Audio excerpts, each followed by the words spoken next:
Steelers beat reporter Nick Farabaugh, and I'm John Luciew.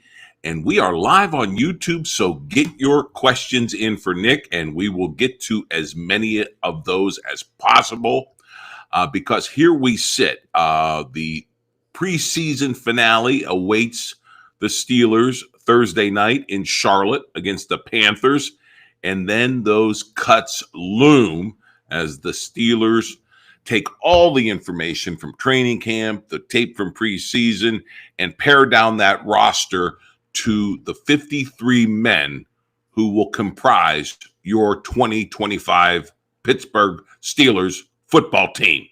And we go right to Nick, who was just out at Tuesday's practice, a kind of eventful practice for what news came out of it. And then he was with the throng of the Steelers media surrounding Mike Tomlin afterwards. And the big headline coming out of that is Cam Heyward, the disgruntled defensive tackle who wants some more money on his deal for this season, has ended his hold in. So what can you tell us? What does this mean? Does it mean there is a settlement afoot in terms of this money that Cam wants, or what do you think this means? I mean, I think that's what the logic would say, but I haven't heard anything on that. I mean, same thing with Boswell. He ended his hold in Saturday by kicking in that Buccaneers game. So both hold-ins are over, which is interesting. I think, Cam's situation's a little more tenuous, obviously, just because I think Boz has more options. He could be extended. I don't think they're going to extend, for example, Cam. So I do think that one's a little interesting, but I think at some point, come to shove, Cam returned. And I don't even think they've really engaged much with one another since his request, which is why it became public. I don't think since then much has changed since. So, yeah, there's a lot going on there that's not working in Cam's favor. Maybe they're waiting until after cutdown day to see the cap space they have and what moves they're making. I think that could be something that they're looking at as well. But I also do think the Steelers, as it stands right now, I do believe that we are not necessarily looking at an imminent kind of fix to that issue right now. Now, cut down day is next Tuesday, so post that, I think, is when it comes. So why the move by Cam now? He just wants to put this aside and get football ready, or what? What do you think his thinking is here? Yeah, I mean, I think that's the question. He didn't speak today. We tried to get him to talk today. While everyone stayed outside to talk to Jalen Ramsey, I went inside and tried to talk to Cam. He said he had to go to the trainer's room, so we didn't get him today. I would love to hear what Cam will say. And I think part of it's probably going to be, he felt this responsibility to the team. I think another part of it is probably kind of coming about and saying, hey, this is an agent advice thing too, right? At some point, I don't think Cam's necessarily serious about missing games over this. You're still getting paid a lot of money for your age 36 season, even if you don't get a raise. So, in terms of raw cash, he is top 10 this year. So there's an argument to be made there. If you're the Steelers, that, hey, we are paying you a lot of money in terms of just cash. You got your roster bonus, plus you have this salary you're going to get. We're not cutting you or anything. So there is like an argument there from the Steelers side of things. So I think there's a number of factors there. I'm interested to see why, though. This is pretty early. I mean, he only dug his heels in 10 days ago. It's barely been in the radius. Like, it's barely been on our radar. And he did team drills to start camp, then went back to Indy, then did nothing. Then today, all of a sudden, not only does he do Indy, he does team. And so I don't know. It's a weird kind of turnabout. But to me, I guess, there was leadership and probably wanting to get ready for the season, because I do think he plans to play no matter what. I'm going to throw something crazy out there, and feel free to label it as such. Does any of this have anything to do with Cam's brother, Connor Heyward, who was kind of tied to Cam during this holdout, and there were some derogatory comments made that Connor was the highest paid Steelers mascot because, he was sort of getting a roster spot by virtue of his association with his future Hall of Famer brother. With cuts looming, is this anything to do to buoy Connor? Connor is a whatever people want to think. Connor's a roster lock, and it will make the team. Okay. There's no connection to it. Okay. No, fair enough. Yeah, I mean, I know it got kind of ugly during the brief hold in that Cam had, and there were some in Pittsburgh media labeling Connor sort of a mascot, but that is unfair, and you're saying a legit winning of this roster spot for Connor Heyward. Yeah, he's going to be the tight end 4, and he will be a special teamer. He will have a hat on Sundays. He will be on this roster. Okay. All right. Aside from, the contract issues with these guys, just looking back and knowing what's ahead, what are your, big storylines coming in the next a week or so that you're going to be looking for? I think the cornerback room is going to be the big one. Someone asked in the comments the update on Corey Trice, and I'll answer that right now. And that is that he is still not back fully working in team periods. And I think that tells you he's probably not going to play on Thursday, which means he's going to miss the entire preseason with that hamstring injury, which is a bummer, man. I mean, this guy has missed a lot of time with injury.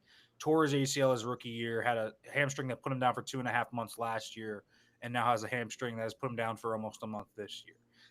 That's a lot of time missed. And so he's so talented. Does he make the roster? Then we got these really critical, kind of cryptic comments yesterday from Terrell Austin about Beanie Bishop. And that was an interesting one where, I think a lot of people said, everyone thought Beanie's on the roster, but Brand Eccles is now running first team slot ahead of him. And obviously Jaylen Ramsey, when he's out there, is the first team slot. So it's really Ramsey, Eccles, then Beanie. So Beanie's going to have to do something to make this roster, it seems like, whether that's on teams, whether that's on defense.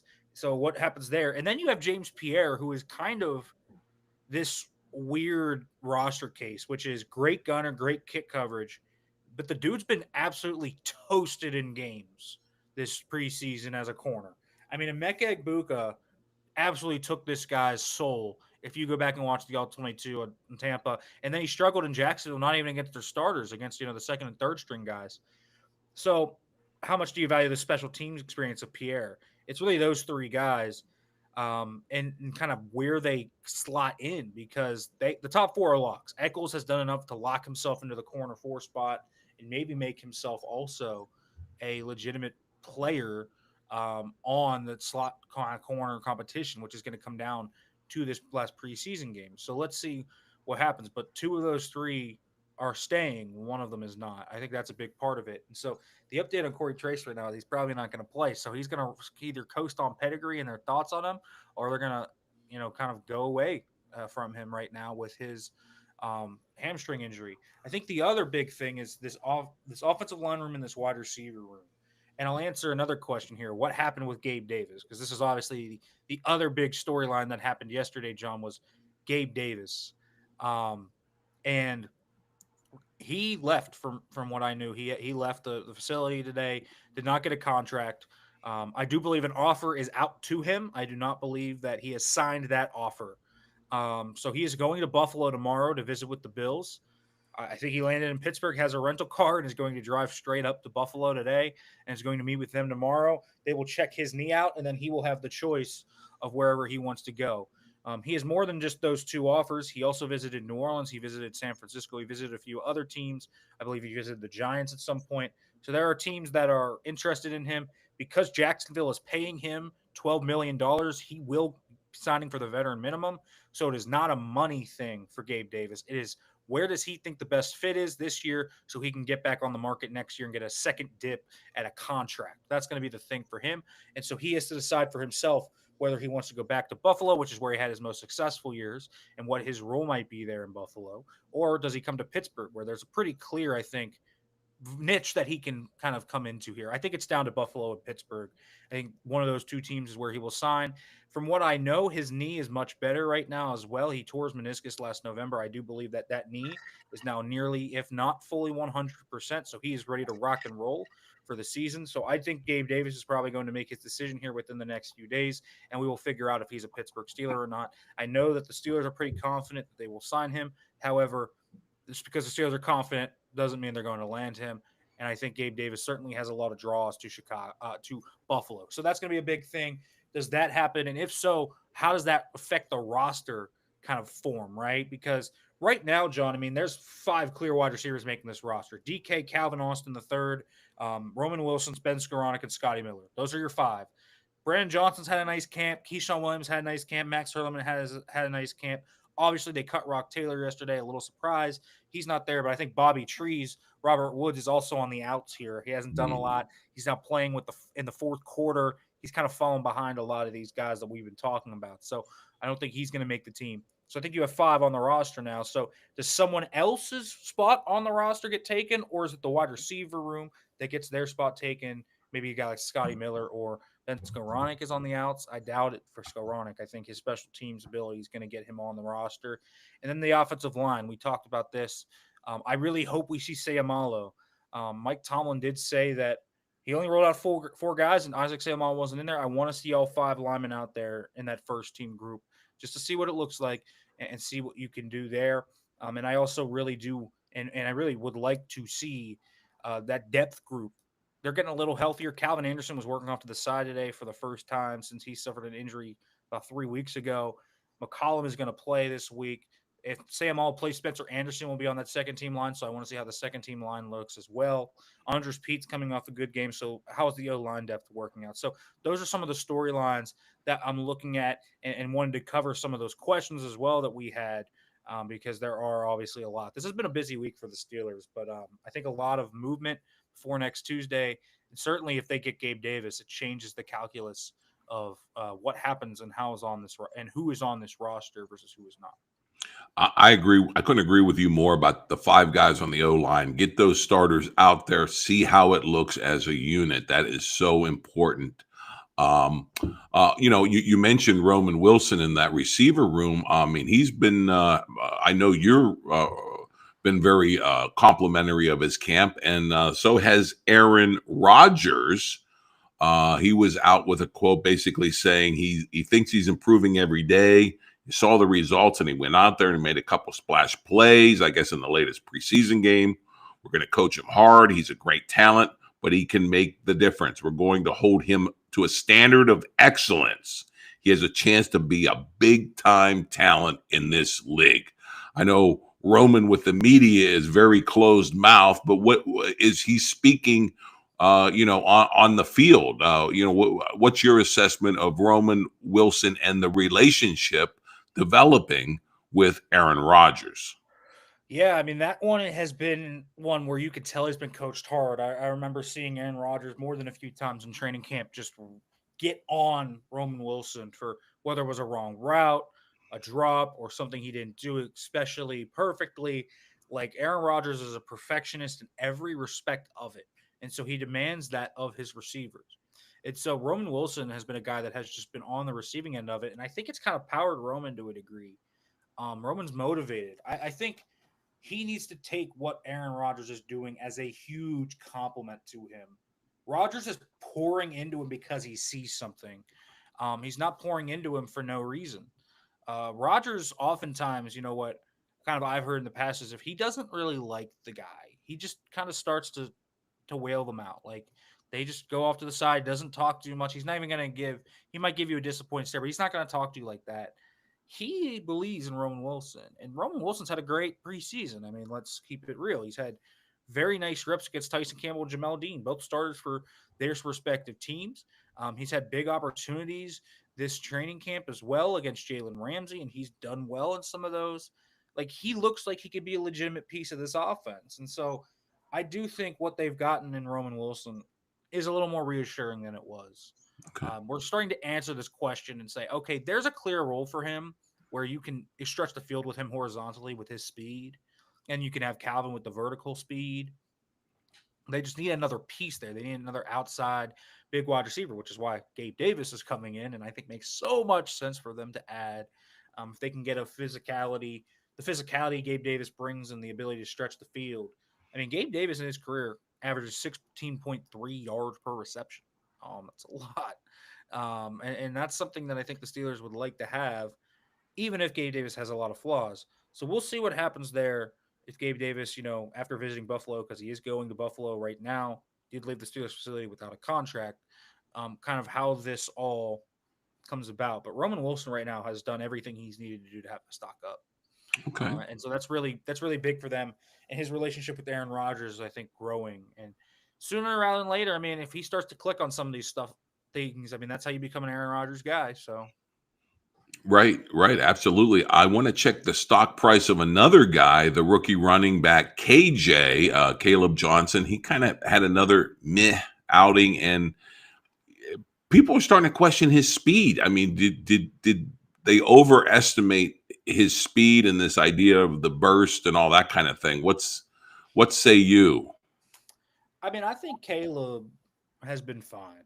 And I don't really think his speed has been anything. It's never been anything that is immediate. He's a build up speed guy. And when he gets in the open grass, he can really turn it on. I think that has always been clear when watching him. I don't think necessarily um, that the Steelers have looked at him and said, we're getting a 4-3 guy that's just going to burn speed for days. That was never who he was. That was never who the Steelers thought he was. He can run.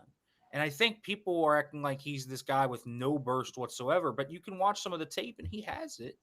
He's not super explosive. He's certainly not Jahmyr Gibbs. He's certainly not that, but he's got more burst than a lot of people out there.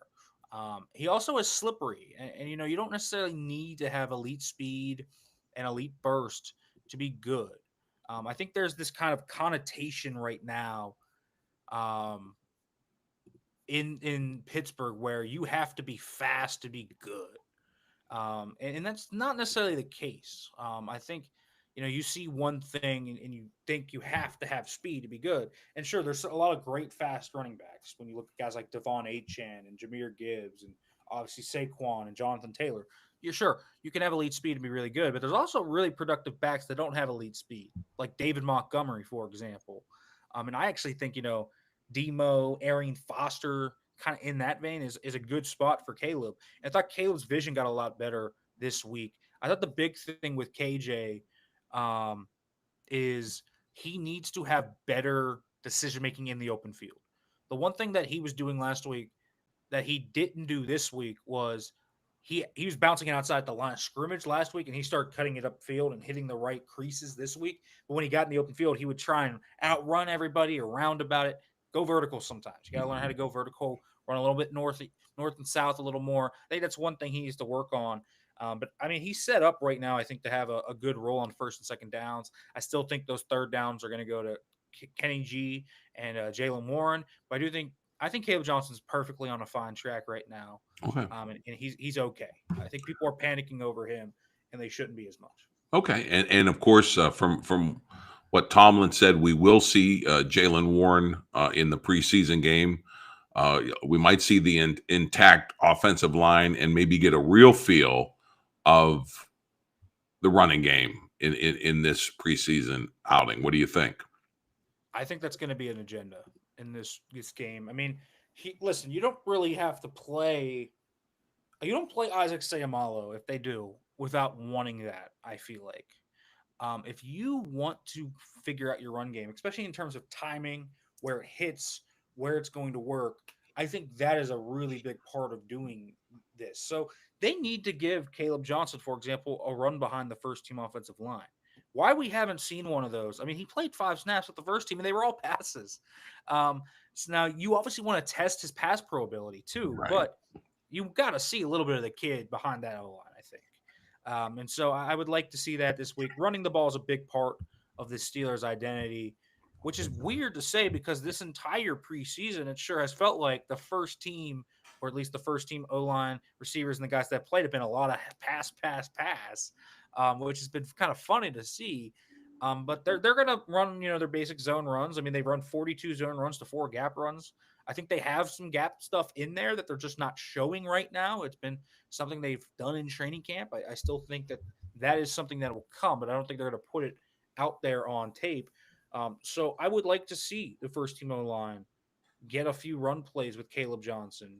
I'd like to see, Jaylen Warren back behind there. And so Yeah, let's get that going. I'd like to see that first group run the ball a little bit.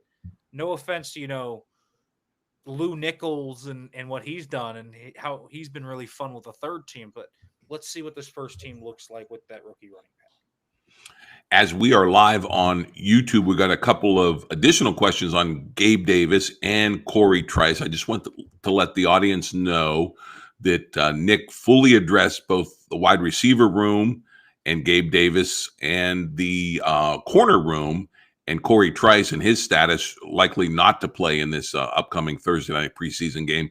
So if you want the full explanation from Nick, just go back and rewatch that segment of the show toward the beginning, because we don't have the time to go over the ground that we've already trod.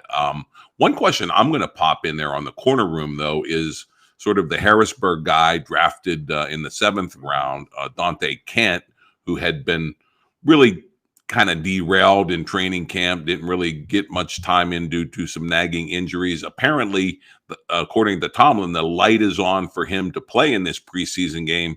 Is there anything he can do, and to avoid the cut on cut down day? I mean, I think he's probably going to get cut and go to the practice squad, but that's okay. He's a late 7th round pick. There's a lot of late 7th rounders that get that, and when you miss 2.5 weeks of time, it's just hard. But what can he do? I mean, be a great punt returner and take one to the house. Show what he can do as a slot corner.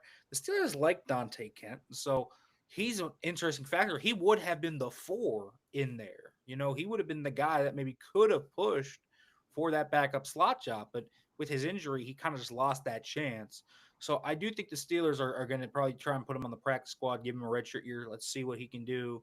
And I mean, if he has good practices, he could be a guy that midseason maybe gets that elevation up to the main roster. So I do think that's not out of the woods for him. So I do think we'll see a little bit of Dante Kent as long as he's healthy. He was out there in team today. He said he's hopeful he plays. They're going to green light him after practice as long as everything checks out. So it seems like we are probably going to have a shot at seeing Dante Kent. And so we'll see where that goes. But I do think right now that corner room is just so fierce in the competition that it has. We were talking about those 3 guys, Bishop, Pierre, and Trice, really in that conversation for who's going to be 5 and 6 in that room. I mean, listen, John, they've had a really nice kind of surprise in Daryl Porter, who's not going to make this team and really doesn't have a shot to make the team. Who's honestly been solid, and maybe he'll land somewhere else, or maybe he'll land on the PS. But I think Kent's in kind of the same boat. Interesting. No, great stuff on the corner room, and of course on the receiver room. You got to go back and listen to that as well. I know just from your social media, you have been underwhelmed, unimpressed with rookie edge rusher Jack Sawyer out of Ohio State. So do we make anything of the Steelers going out and signing star UFL pass rusher Kenny Willekes? Is that how you pronounce his name? I believe it's Willekes. Willekes. I don't necessarily listen. Herbig has a hamstring issue. Heisman still has a groin issue. We're probably not going to play on Thursday. So I would imagine that's part of that. Let's see what he can do. I mean, Kenny Willekes has some legitimate pedigree. I mean, he was a 2-time first team All Big Ten selection.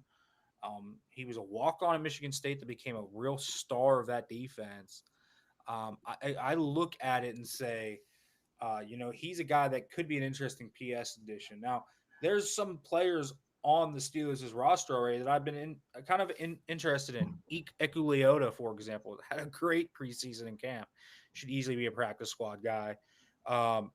Sawyer, I don't think has to worry about anything. I just think he needs to focus on growing. The real thing that I've been underwhelmed with Sawyer is the pass rush. I mean, he's been a fine run defender. They drafted him to be a run defender, so he's done that. If you just wanted him to be something more, though, as a pass rusher, it just hasn't been there yet. He's had flashes every now and then, but it hasn't been consistent. There's a lot of him getting run up the arc, not having a great pass rush plan. Now, this guy isn't an elite athlete. This guy isn't he doesn't have great physical tools. He doesn't have this great length. So he kind of has to come over with scrappiness, which he has. He's a hot motor. He has that. but there's also going to be strategy and pass rush plan. So that's where Sawyer has to go. But I don't think he's got to worry about anything. I think their 4 outside linebackers are pretty set. Who's your breakout star on defense from what you've seen thus far in camp in the preseason? Who's going to take our breath away? I mean, listen, Ramsey's been the MVP, so I think you guys are going to love him. I do think that Juan Thornhill has had a way better camp than I thought he would have. You know who I'm going to answer this. I don't know if I'd call it breakout because he's obviously been in the league for a long time, but Cole Holcomb has had an awesome training camp and an awesome preseason. Someone asked about Cole Holcomb earlier. He's got that inside linebacker 3 job. It was between him and Malik Harrison. It's Cole Holcomb's. They have 3 every down linebackers. He can cover. He can come down in the run game.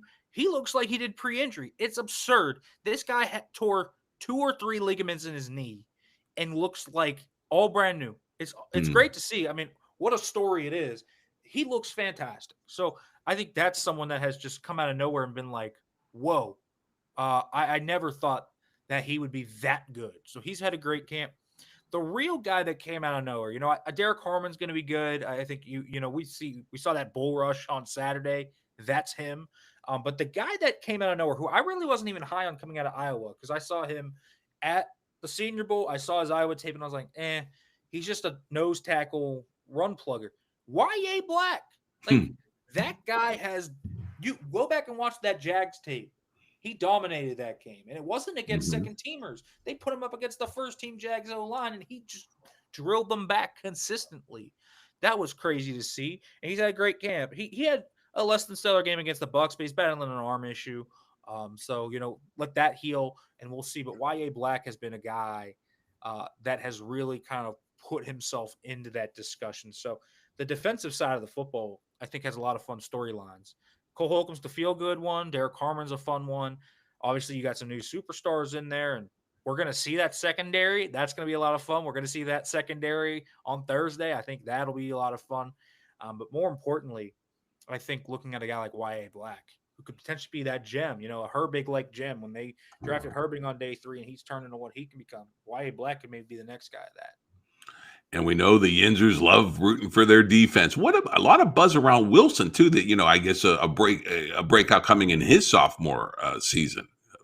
Yeah, I mean, listen, I think that's fine and fair.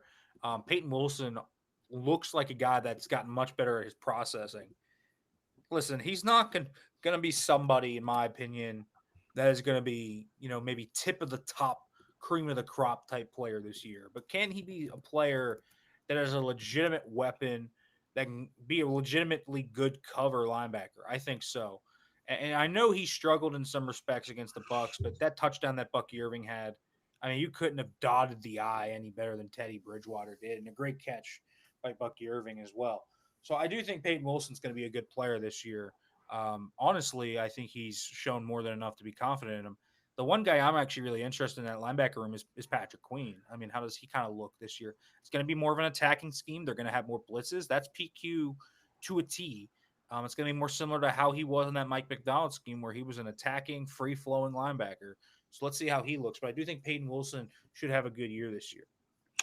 I got to mention this because it's goes under the radar, but it's a broken cog in the machine that is special teams with the loss of long snapper Christian Kuntz, who apparently suffered a broken sternum and is going to be knocked out for a considerable amount of time. Will actually likely land on injured reserve to start the season. How big of a blow is losing your long snapper in that sort of machine that is special teams? It has to work like a charm every time. It's kind of crazy. I mean, it matters. They signed Jake McQuaid, who's a real veteran. He's been around. He's like 37, 38, so he's an older player. So they got a veteran out there. Apparently, Kuntz is going to try to play through this, which is absolutely bonkers because it's a broken sternum. But apparently, that is what's going to happen. He's not going to play Thursday, but he's going to try and play through it in week 1. And so we'll see. That's what Mike Tomlin said, and that's what Christian Kuntz said yesterday. Okay. Christian Kuntz is unbelievable in doing that. I mean, the way it happened is crazy. He made the tackle, and the guy's cleat just came up and popped him right in the sternum, and he fractured his sternum. I mean, absolutely wild chance injury, and he's going to play through it. So good for him. But it matters, obviously. You know, the chemistry between holder, kicker, long snapper, it matters. Like, it's all timing operation. Go back and look at Ben Saul's missed kick in that game, and what you will see is Logan Lee's snap came in a little slow. They put it down, and he kicked the laces. If you know anything about traditional, the laces are out. You don't kick the laces. You kick the meat part of the ball, the leather of that ball. It's much easier, and that one just kind of fluttered on Saul's. And so, yeah, it matters a lot. Speaking of special teams, you know, there's another kind of one thing I want to tackle, John. We haven't talked about it yet, but how about the punter competition? That's a thing. You know, Cam Johnson, Corliss Waitman are battling for a punter job, and they've both been great this summer. I mean, it's really going to be hard for them to choose between Corliss Waitman and Cam Johnston. Both can boom the absolute heck out of the football. Johnson looks great coming off that knee injury he suffered last year in Atlanta. So I'm like fascinated to see where that goes. I'm not sure yet. I probably would say Johnston has the slight leg up. I would, just because I think he's been a little better. But Corliss Waitman has also been fantastic. So we'll see. The punter battle is going to be fun. One more game to see who's going to win that battle. If I were the Steelers, I would try to see if maybe I can trade the one I don't want. But both guys have been great, so we'll see. Yeah, that's a refreshing turn of events. I mean, we who was the guy, the punter we drafted, and then just never really panned out. And I know you know, and it was always underwhelming in games. And you know, it's now we have two guys that could land a roster if they cut one of them, right? I mean, this is big time punting, man. Which is it's all field position. It's so important, man. That'll be interesting. That'll be refreshing. Good for them to find two punters after they couldn't find one forever. I know. Hey, I know we're running out of time. I want to wrap up with this, since it got a lot of publicity earlier in the spring. I'm hearing reports. I need you to confirm them, that the Steelers did a little home improvement in their South Side locker room while the boys were away at training camp. I was a first-time visitor to the locker room back in June at minicamp, and I was definitely underwhelmed. And I could see why the Steelers facilities continue to rank at the bottom when the Players Union does their surveys of players, and they all say, "Hey, these facilities suck."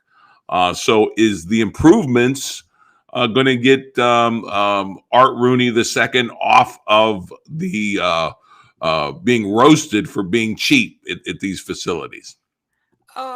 Okay. I'll say this. It looks 100 times better.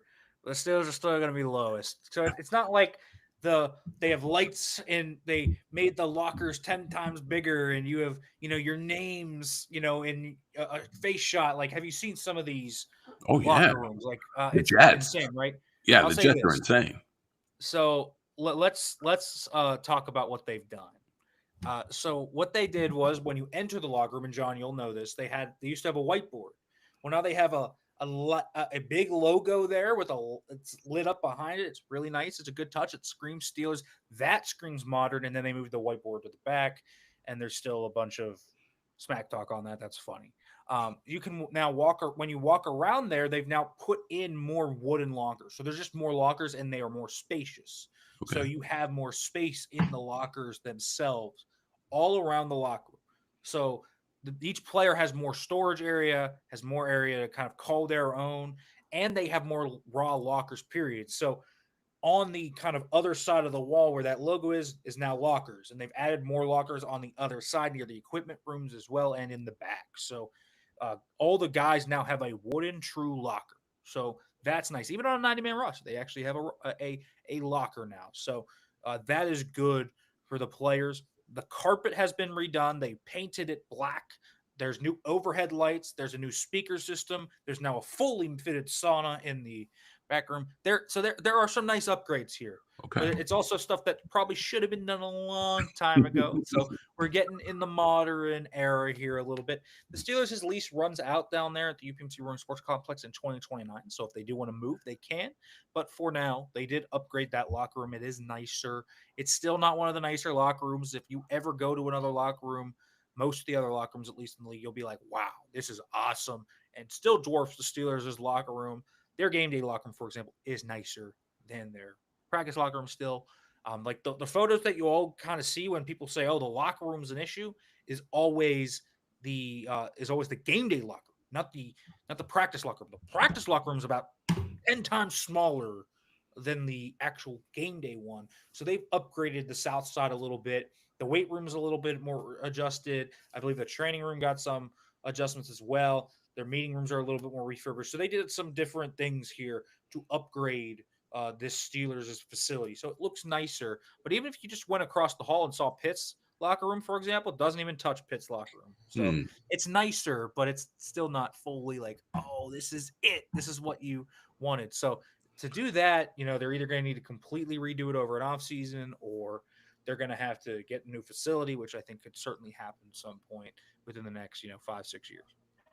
And the reason this is so important, the Steelers players are in the South Side locker room the vast majority of the time when they do all their meetings and practices there at that facility. So this is the one they're in, 99% of the time, right? I mean, yeah. So yeah, it really does matter. But it's good to know they're trying, but let's hope they keep reaching parity with some of the freer spending teams in the NFL when it comes to the creature comforts of your Steelers in their locker room. And of course, we'll be watching those Steelers.